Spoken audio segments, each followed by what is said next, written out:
মাম্মা, তুমি কি মুরগিকে গোসল করাচ্ছ? হ্যাঁ বাবা, আমি আজ তাই করাচ্ছি। আজ আমি রান্না করেছিলাম আস্ত মুরগির রোস্ট।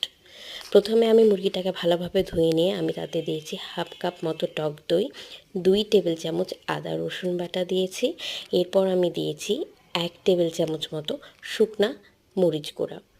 এবার আমি দিয়েছি তাতে 3 টেবিল চামচ মতো সয়া সস। এরপর দিয়েছি 3 টেবিল চামচ মতো টমেটো সস। আমি রাঁধুনি রোস্টের মশলাটা ইউজ করে থাকি। আমি হাফ প্যাকেট মতো এই মশলাটা ইউজ করেছি। ভালোভাবে মেরিনেট করে আমি ঢেকে রেখে দিব আধা ঘন্টা। আর আমি দিয়েছিলাম 2 টেবিল চামচ পেঁয়াজ বাটা আর সামান্য জিরা বাটা। এবার একটা পাত্রে আমি সামান্য তেল নিয়ে আমি দিয়েছি 2 টেবিল চামচ মতো ঘি।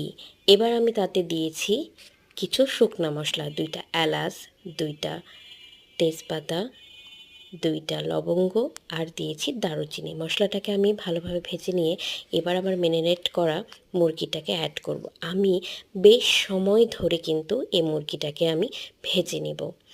সেই মিশ্রণটিতে এবার আমি দিয়েছিলাম বাদাম বাটা।